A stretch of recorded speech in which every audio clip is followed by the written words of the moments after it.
das empresas que estão online contra aquelas empresas que de facto não estão online. Um dos problemas aqui na Inglaterra tem a ver com a Primark, que também existe em Portugal. A Primark só tem brick and mortar, portanto lojas físicas, e quando comparado com outras lojas que têm, como a ASUS ou outra tipo de lojas online que vendem, portanto também tem as lojas físicas mais as lojas online, consoante da forma como nós hoje em dia estamos a trabalhar.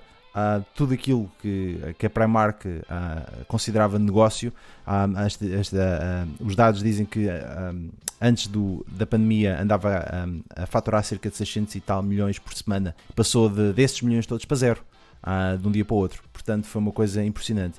O que leva depois, também em Portugal, segundo o CTT, andavam a criar lojas lojas dentro do CTT para que as lojas, os pequenos comerciantes pudessem fazer a distribuição através do CTT. Isso cresceu de forma exponencialmente. Portanto, existe agora uma inversão da estratégia das pessoas que antes tinham uma loja física e agora necessitam, durante este tempo e talvez durante mais algum tempo, de ter uma loja virtual, portanto de ter uma presença online. Pedro, achas que isso veio para ficar, ou achas que isto da vertente online, das lojas online e dos pagamentos é apenas uma coisa para resolver este problema, ou achas que isto vai ser mesmo o futuro e todas as lojas que têm mais presença física vão ter menos e vão ter mais presença online? É comigo? É, Aniceto. Eu vi o primeiro esforço aqui pós-pandemia foi de sobrevivência, ou seja, a guerra, a adesão do pequeno comerciante e médio comerciante que de repente teve que perceber que passava dos 600 milhões para o zero ou abria uma frente web para continuar a vender, apoiada numa logística de nós entregamos, nós vamos buscar. Eu hoje já vejo stand, já vejo oficinas a ir buscar os carros para as revisões, que era uma coisa que tu não tinhas, a não ser que fosse um cliente VIP e que fosse um Jaguar ou um Rolls Royce. Mas esse serviço não era comum, nem sequer era anunciado, e agora é profusamente anunciado. A grande questão é a empresa não ter uma frente, de todo uma frente web, fará com que o respectivo gestor apanhe um calafrio tremendo, se é que tem emprego 3 meses depois ou 4 meses depois. E no caso do CTT, que não é de agora, que já tinham tentado diversificar o negócio com a sua profusão de lojas, eu registro com muita alegria que tenham neste momento um CEO que é talvez das pessoas com maior literacia digital que eu conheci à frente daquele exército de gente, porque os CTT não são exatamente uma empresa, são um exército multifacetado. Portanto, quer-me parecer que outro negócio que estará para surgir é tu providenciares lojas, ou seja, apenas dizes ao cliente, seja ele pequeno, grande ou médio, dê-me o seu ficheiro de produtos nestes requisitos, dê-me o seu ficheiro de produtos que eu faço por promover e por gerir essa loja. E isso parece-me perfeitamente, já tinha começado há cerca de 2 ou 3 anos um grupo de empresas que comissionalmente fazia a promoção do produto, fazia a agitação online e o tentava vender. Por outro lado, há empresas que não mudaram uma vírgula do seu procedimento. Uma La Redoute, por exemplo, cuja missão é 100% online, e para estarmos a falar de uma coisa que é comum à maioria dos lares portugueses, raramente haverá uma casa onde não tenha passado um catálogo deles, não sofreram nenhuma, mas têm custos brutais, têm custos logísticos impressionantes e assustadores. O primeiro choque das grandes empresas, o Paulo falará disto melhor que eu, foi ver-lhes crescer prazos de entrega das compras online das grandes superfícies para meses, não digo um mês pelo menos, é assustador. Tu dizeres não estamos preparados, mesmo uma grande empresa não estava preparada, ou isto foi superior ao seu esforço para resistir a uma onda avassaladora de pedidos, de compras, de encomendas, de toda a logística mantém-se igual, penso eu. Não é por haver pandemia que a maior parte das coisas não pararam. No setor produtivo vejo empresas com dificuldades na importação. Sim, China e Itália são brutais. Há situações muito complexas no Val do Ave, em termos de matéria-prima, por exemplo, de empresas que há um mês que não recebem um tubo de tecido para cortar as Dolce & Gabbanas da vida e as Gucci's e etc. E isso é absurdamente preocupante. Mas aqui a conversa era comprar ou não comprar online, ter ou não ter estrutura online. A maior parte das grandes superfícies ou tem uma mecânica como tem as major flags do grande consumo em Portugal, ou aquelas brincadeiras que eu vejo aí, como no caso da bricolagem, que tens um site com 10% ou 5% dos produtos, é para rir, porque aquilo é para fingir que são muito modernos, mas depois não conseguem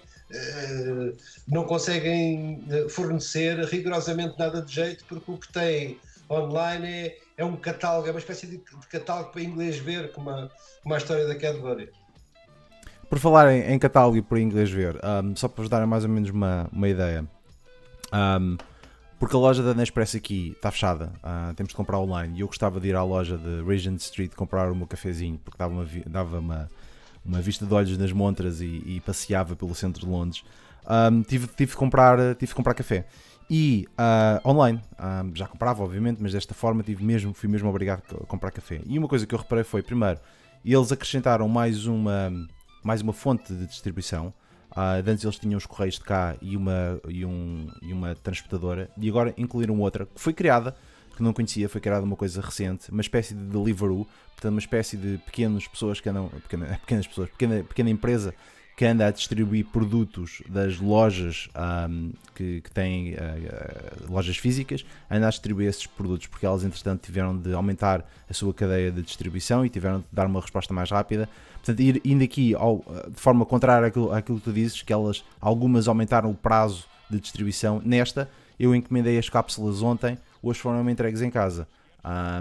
E foi uma coisa muito porreira e foi uma coisa muito, muito simpática, e nunca tinha visto a Nespresso entregar cápsulas de forma tão rápida. Mas talvez passando agora para o Armando, porque por razões talvez óbvias, tendo em conta que aliás tanto o Armando como o Paulo trabalham nós não nos apresentámos e isso foi mal feito. Não é preciso, nós falamos por nós, não é?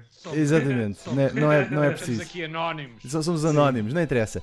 O Armando, começar com o Armando, tendo em conta que trabalhas para um grupo que tem tanto presença física como também tem uma presença online, este período que trouxe algumas dificuldades acrescidas, presumo na distribuição, mas também na forma como vocês orientam, não é isso que eu queria dizer, da forma como vocês movem os produtos para as pessoas poderem aceder a esses produtos com mais facilidade. Uma coisa é entrar numa loja física, nós vemos os produtos na montra e eles estão espalhados pela loja e nós já sabemos onde é que eles estão. Na vertente online, achas que isso foi alterado? Sim, há uma transição, para já há uma sobrecarga de toda a infraestrutura logística. De repente passamos a ter que fazer muito mais encomendas, muito mais entregas do online, e com a sobrecarga enorme. E inclusive num sistema, não digo de reverse logistics, mas mercadoria que estava em loja passou para armazém para distribuição de e-commerce. Então temos esta dimensão de toda a operação de e-commerce ficou muito mais sobrecarregada para níveis muito acima do que são normais.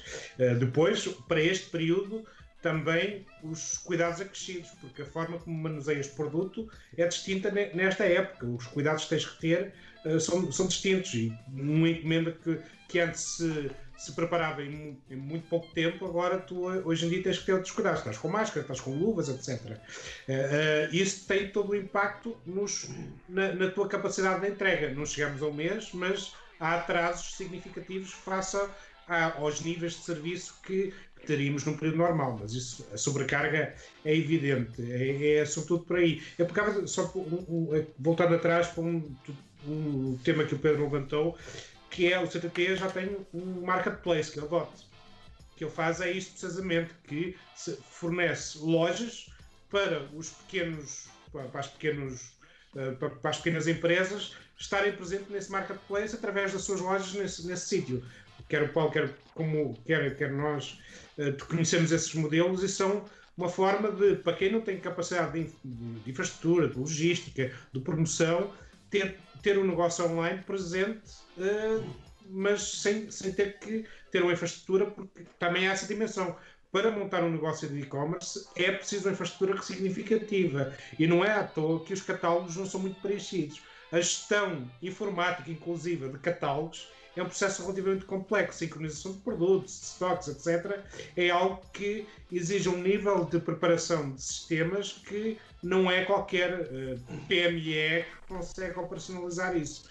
Portanto, daí que se diria que essa ideia de quem está na área de distribuição fornecer esses interfaces para as pequenas empresas e criarem as suas próprias lojas é um passo bem visto pelo CEO do CDT, e que a questão é uma questão de adoção, porque não basta estar lá, é o Field of Dreams, build it and they will come. Eu não sei se eles vão aparecer. Será que as empresas portuguesas, apesar de existirem estas ofertas, são... Uma boa força que sim.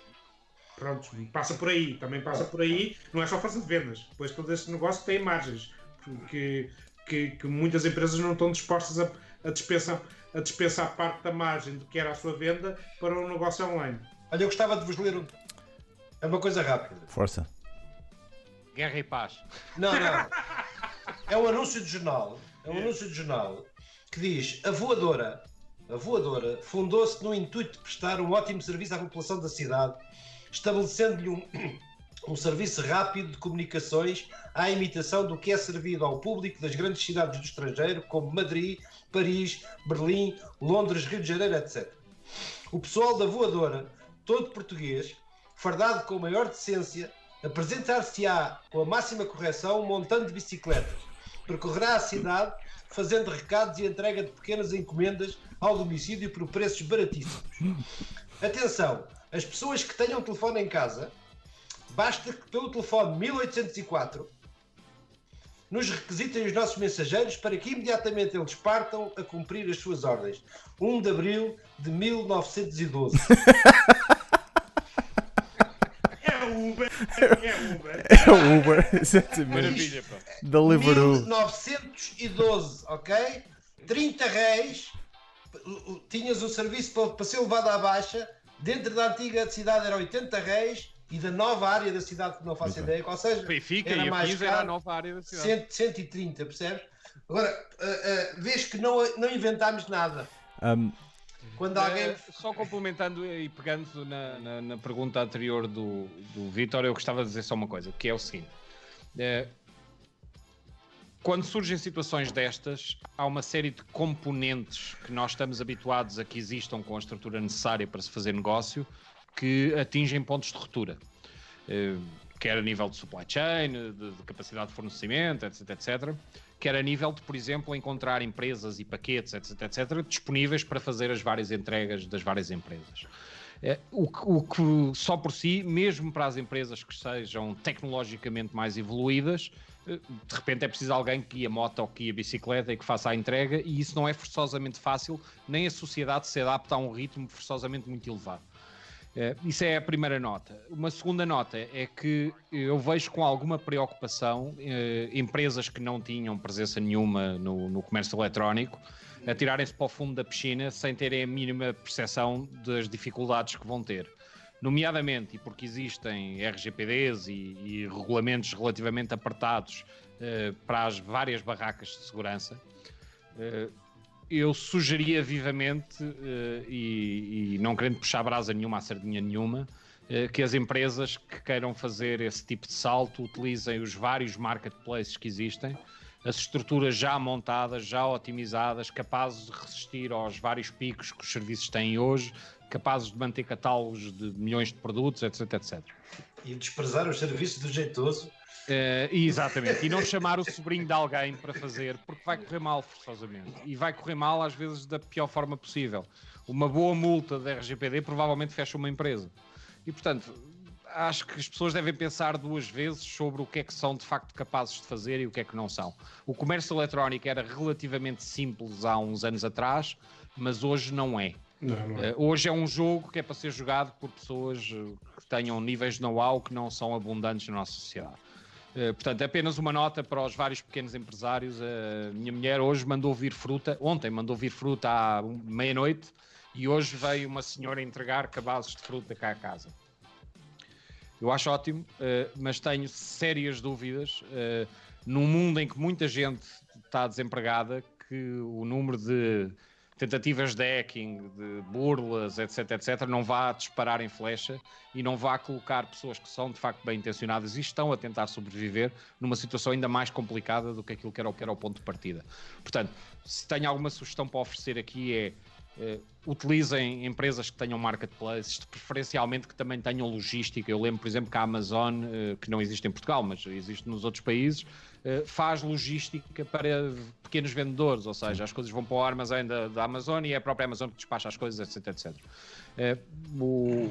O ponto aqui é, isto não é para ser feito por curiosos, e quem tentar fazer com curiosos vai ter um desgosto enorme, e portanto acho que as pessoas devem usar bom senso e alguma prudência. Por outro lado, existem alguns produtos que no mercado global que já oferecem sistemas de comércio eletrónico relativamente robustos, onde estão algumas marcas relativamente grandes, etc. Não são tipicamente portugueses, pelo menos eu não conheço os portugueses. Só para ter mais... Acho que isso pode ser uma aposta, mas cuidado, porque vai haver imensas surpresas e algumas poderão ser desagradáveis. Só para dar mais ou menos uma ideia, o Google Shopping neste momento está aberto para qualquer pessoa que queira colocar lá os produtos. E a Google já vai dizer que no futuro isso vai ser gratuito. Portanto, o marketplace do Google, através do Google Shopping, passa a ser gratuito. A Amazon teve alguns problemas na Europa. Na França estava a vender produtos não essenciais, levou uma multa brutal. Teve o warehouse, portanto, o armazém fechado, porque foi obrigado a fazer isso. 5 dias. Hã? 5 dias apenas. Tá, não interessa, mas teve que estar fechada. No... Ele está de olho, Exatamente. Ele, Achas, Paulo, achas que, como tu dizes, as pessoas precisam ter algum cuidado? Achas que elas vão... Neste momento ninguém está a ensinar as pessoas para escolher a melhor plataforma. Da tua experiência, quais é que são os 3 primeiros aspectos que as pessoas têm de olhar quando escolhem uma plataforma, seja de distribuição, seja de marketplace, para colocar os produtos? O que é que tu achas que elas têm de ter mais atenção para as pessoas que nos estão a ver? Olha, duas notas. Primeiro, descobrir brands e nomes e marcas em que as pessoas... Isso é o ponto absolutamente fundamental. Ou seja, Portugal é um país num cantinho da Europa, não estão cá todos os grandes players globais e muitas vezes os serviços nem sequer cá chegam, etc, ou chegam anos mais tarde. Mas existe uma série de marcas em que as pessoas se habituaram a confiar. Há bocado alguém falou de CTT, existem muitas mais em Portugal. Eu queria evitar falar nas nossas em que estamos envolvidos, porque não é o papel deste podcast, mas existem marcas em que as pessoas se habituaram a confiar e devem procurar essas marcas de referência, que sabem que têm o know-how, que têm os meios, que têm a confiança e têm muito a perder se alguma coisa correr mal. E, portanto... podem depositar alguma confiança porque ficam no mesmo barco da tal brand em que confiam. Portanto, eu diria que por aí, essa é a primeira preocupação. A segunda preocupação é financeira. Ou seja, fazer comércio eletrónico significa abdicar de determinados custos e abdicar de determinadas margens, e as pessoas devem fazer muito bem as continhas para não descobrirem que de repente estão a perder dinheiro, porque o mercado no comércio eletrónico está tudo a um clique de distância para comparar preços. Existem coisas como o quanto custa, etc, que não são propriamente segredo nenhum da indústria, mas que faz com que seja muito difícil às pessoas venderem com a mesma margem em que venderiam à pessoa desinformada que entrou pela loja adentro, não é? Portanto, aquilo é um jogo diferente, que tem custos diferentes e as pessoas precisam de perceber, fazer muito bem as suas continhas e perceber se têm capacidade de os jogar ou não. Sob pena de, novamente, de repente descobrirem que estão a perder dinheiro e que não compensa para elas. A outra questão, que me parece a mim absolutamente fundamental, é a atenção à legislação. Ou seja, existe uma tentação muito grande das pessoas de desatarem a fazer comércio eletrónico, etc, etc, ignorando na prática as consequências de não estarem a cumprir toda a legislação necessária. Em particular, volto a chamar a atenção para o RGPD, porque se algum dia alguém aplica uma multa a sério a uma empresa, independentemente da dimensão dela, as coisas abanam. Okay? E, portanto, muito cuidado. E mais, lembrem-se que o prestígio demora anos a adquirir, mas basta um erro, um hacking sério, e todo esse prestígio que demorou anos a construir vai para a água abaixo. E há muitas empresas que não vão conseguir recuperar de uma situação dessas. Aquilo que nós assistimos, por exemplo, com o caso da EDP, o Aptoide também foi hackado recentemente e também foram parar uma série de coisas à Dark Web. Aquilo que nós assistimos são coisas que não sei se a maior parte das empresas consegue sobreviver a elas. Portanto, é muito cuidado, depositem as coisas, provavelmente as empresas que entram para marketplaces pagam muito pouco, pagam uma comissão sobre o que efetivamente vendem, tipicamente. Sugiro vivamente que utilizem esse modelo, porque o risco de tentarem fazer por si é provavelmente inaceitável e demasiado elevado.